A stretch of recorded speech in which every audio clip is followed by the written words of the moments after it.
मी इथे रवा डोसा बनवणार आहे। हे बघा नवीन पद्धतीने बनवत आहे। आता मी इथे घेतलेली आहे सामग्री रवा, मैदा, तांदळाचं पीठ, हिरवी मिरची, जिरे, आलं, खोबरं आणि कोथिंबीर आणि चवीनुसार मीठ घेतलेलं आहे। मी इथे साधारण 3 कप पाणी वापरलेलं आहे। तुम्हाला किती लागतं ते तुमच्या पद्धतीने तुम्ही वापरू शकता।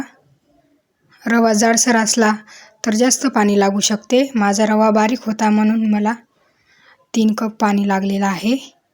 मी इथे हिरवी मिरची, जिरं, आलं आणि कोथिंबीर, किसलेलं खोबरं हे वापरलेलं आहे। किसलेलं खोबरं तुम्ही टाका कारण की त्यांनी छान चव अशी येते।